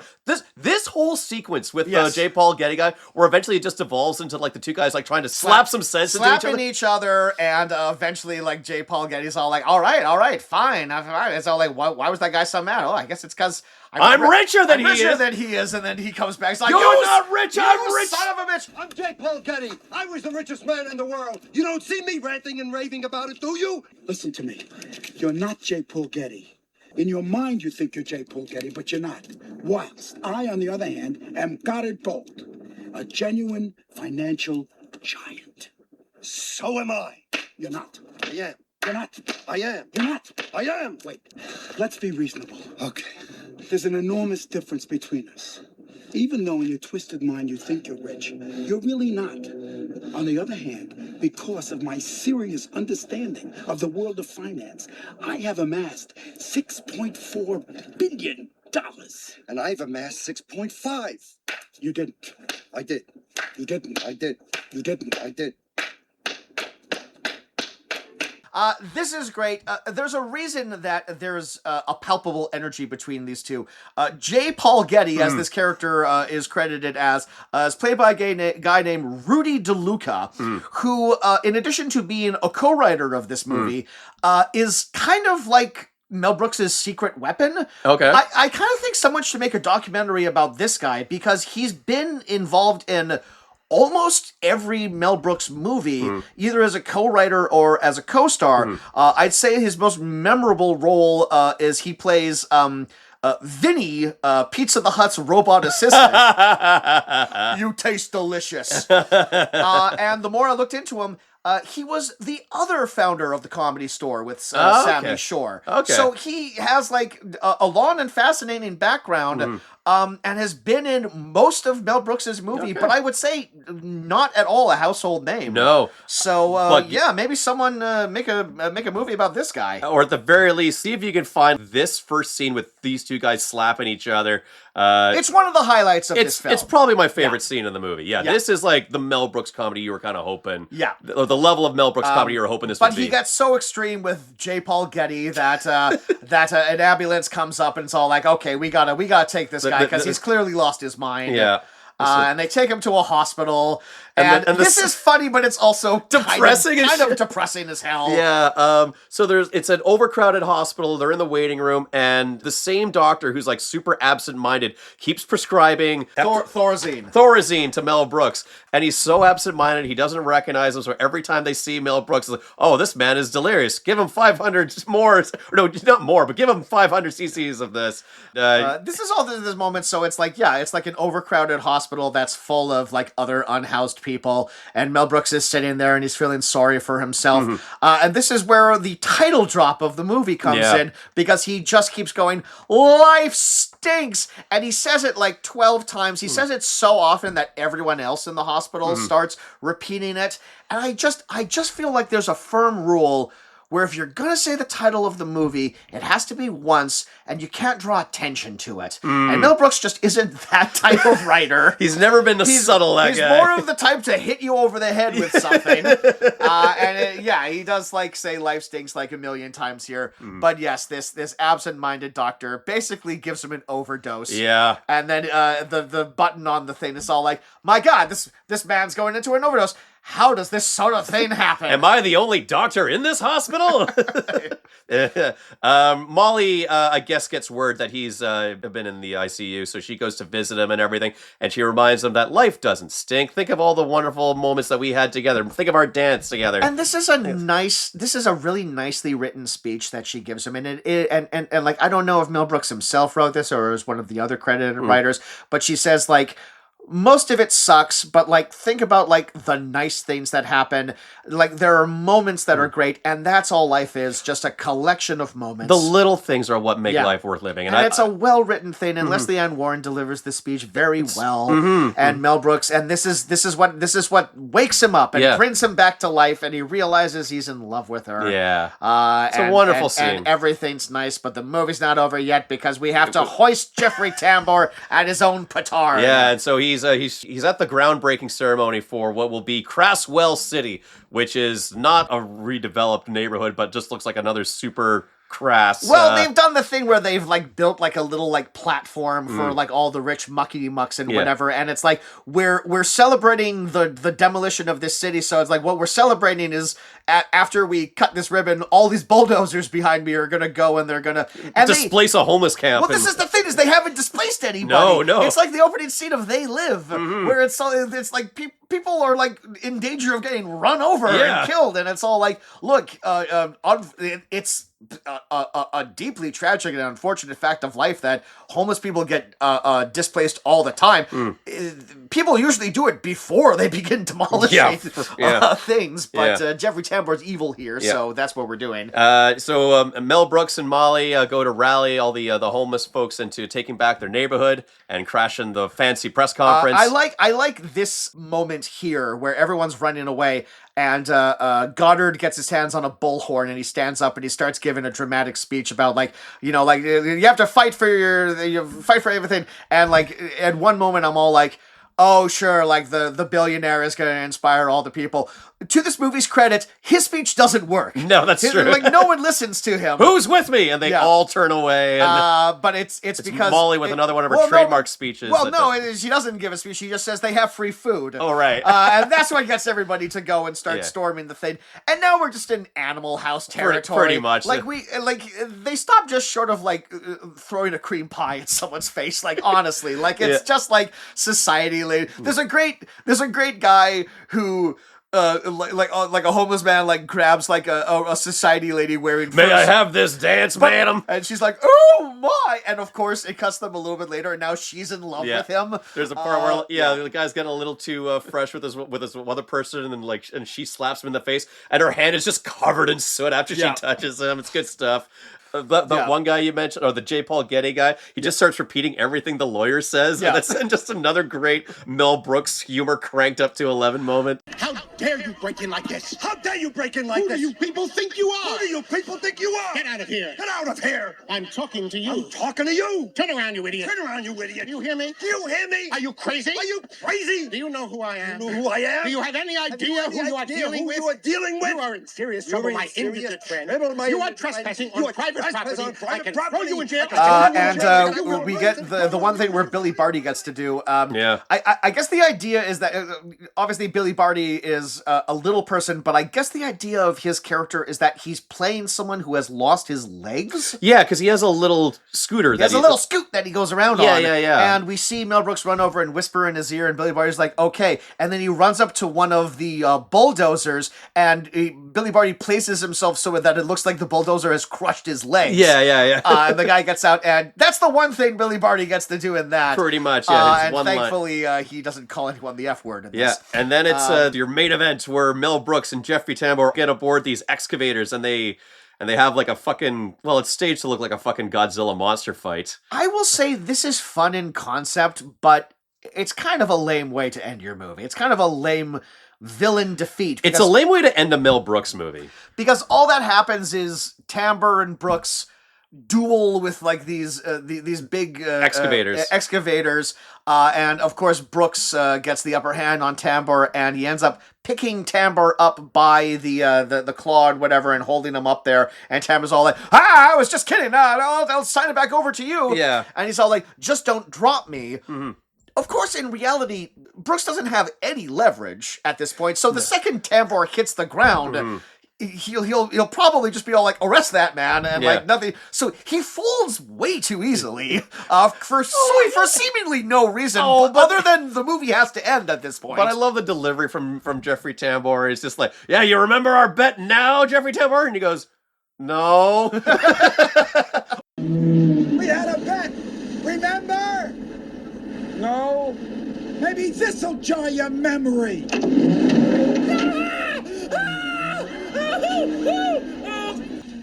Yes, I can remember. It's all coming back to me now. You won the bet. Oh, right, your bet. Oh, the bets! Yes, oh, of course. Yes, the bet, of course. Yes. Yes. You know what? You won fair and square, and they get him on live TV saying that. Tambor's great when he has to like, be pathetic. Yeah, pathetically, like sheepishly, just like admit that like he's completely full of shit. Like, oh yes, right, yes. Like he was doing a lot of that in Muppets Wizard of Oz as well too. Yep. That's why you hire him. Exactly. Not anymore though. But Yeah. that's how when you hired him. That's why back you in the would day. hire him back in the day. Yeah. And so it cuts to a news conference, and they wrap up the movie fucking quickly, where they say that so Mel Brooks won the court case, and he got the rights to develop the slum, and he's gonna fix it up proper, where they have like a free clinic and low income housing. And like, look, I know this was 1991, I've been alternating between saying homeless and unhoused, because unhoused is now like the preferred term or whatever. This news reporter is saying like, and amazingly, like Goddard is now marrying the bag lady he met. I'm just like, don't call her that. Even in 1991, you should call people that. Come on. You're gonna call her the vagabond vixen. And they're married at that same bilingual church that we saw earlier. And there's one last very funny gag where they're getting into the limo, and then Leslie Ann Warren collects the cans that are tied to the back of the limo. Like, there's some good money in these cans. That's a good gag. Yeah. And it doesn't quite end there, because J. Paul Getty is running after the limo, going like, "That's my limo!" Yeah. And then Mel Brooks still hates J. Paul Getty, so he gets out and freeze frames, and they're all like, "I'm gonna get you!" And that's Life Stinks. That's Life Stinks. And anything we didn't? No, I don't think there was anything that I forgot to mention. I had one line that I wanted to bring up that just as they're going to celebrate him and Molly has like a really fucking poignant line where he says that, "Come on, like, we should celebrate. We should be happy." And she's like, "I hate happiness. Happiness is always fleeting. Depression stays with you." And I'm like, fuck. Yeah.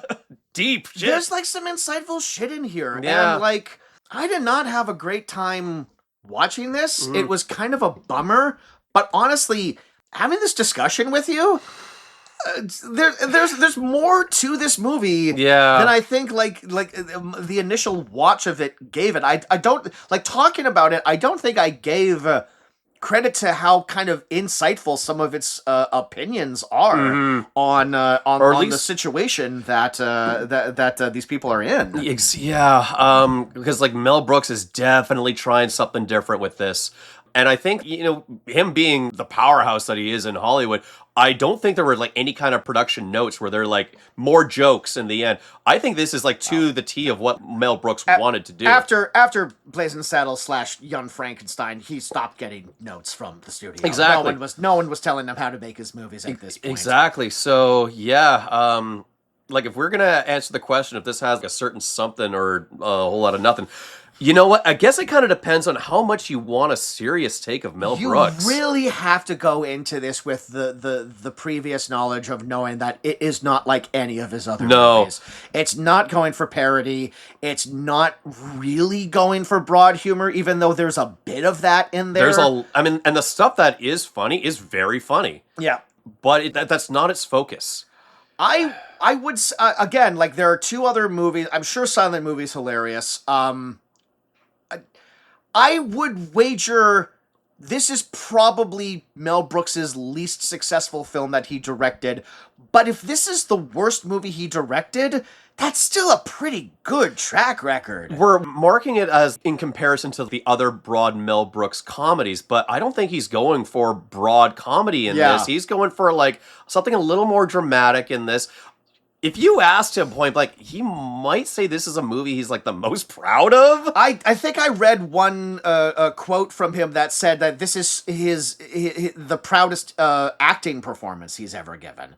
Low bar, but like he's definitely stretching. It's definitely like the most like full on drama that he's given. I mentioned that movie earlier, To Be or Not to Be, which is a movie where he plays a Jewish entertainer who is sort of co-opted into entertaining the Nazis. Yeah. So there's a bit of like a Life is Beautiful type tone to that movie where there's like... He famously hates that movie. Yeah, well, that's because that movie's absolute garbage. But...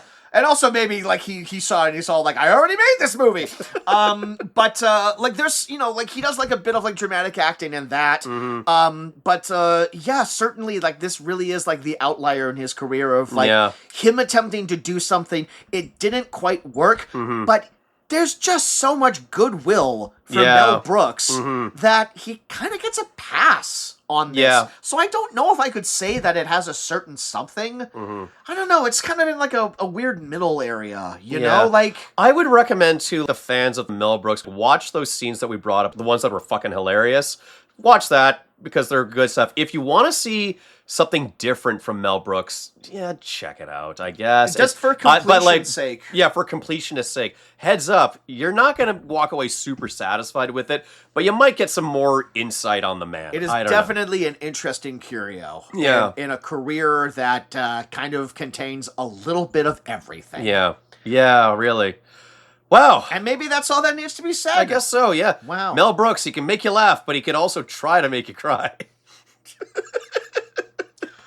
Yeah. Well, and we will attempt to edit this episode as soon as we can because who knows? This is the as we mentioned earlier. He could go at any day, but at this point in time, this was great. I loved doing the research on this. I loved reminding myself of how much I love this guy. Oh yeah, just like what an indelible mark he has left on the comedy world. There really is no one like him. And it's hard to find anyone that doesn't have a positive opinion on Mel Brooks as a whole, because he's just has such a great body of work that you can look back on and say like, oh yeah, this was deep belly laugh moments for me. So, I mean, like even if like, and he's a fascinating guy too. Absolutely, and, like a steward of the comedy genre, a brilliant orator. Like even now at 100 years old, he can still talk for hours. Yeah, and and you can like treat his comedic pieces as deathly serious and like get into real important and philosophical debate on the subject matter, and then you can just sit back and take them as like a fun comedy as they are. Or you can just watch Spaceballs and just have a great fucking time. Exactly, yeah. Well, there we go. That was 1991's Life Stinks, directed by Mel Brooks. If you like this episode, please check out our back catalog of episodes. It's Jameson and me and sometimes a guest, but we're always talking about a movie. We're always having a good time. You can follow us on some of the social media. We'd like to thank Eddie Lamb for his fantastic theme music. You can follow me on Letterboxd. Follow me now before Rotten Tomatoes buys it and absolutely guts it. That was news that I didn't like reading this I thought week. it was Netflix. It might be. Who knows? Whoever buys it, it's going to be bad. Well, now where are people going to get your opinions on movies, Kaz? I don't know. Just stop him on the street, folks. I don't want to think about it. He'll gladly tell you. Yeah. Meet me at a party, and that will be the only thing that I'll talk about. So what'd you get up to? Who are you? Oh, sorry. What? I'm J. Paul Getty, and I'm richer than you are. You're not J. Paul Getty. Get out of here. No, I'm Jameson Rafter. I make some web cartoons on the channel Uptown Slim Jim. Subscribe to that. Subscribe to this YouTube channel. Subscribe to our fucking Spotify there. I don't know, may the fucking Schwartz be with you. I don't know. What's... No. Okay, yeah. Yeah, may the Schwartz be with you. There you go. There we go. And we'll see you for Spaceball 2, The Search for More Money. They really should have named it that. I know. They should have bit the ball. A 40-year fucking joke down the drain. At the very... What are we doing here, Josh Gad? Yeah, you know what? Anything that's bad about that movie, I'm immediately going to point the finger at Josh Gad. Even if it's not his fault. Josh Gad screwed that movie up. You heard it. You heard it here first. You heard it here first.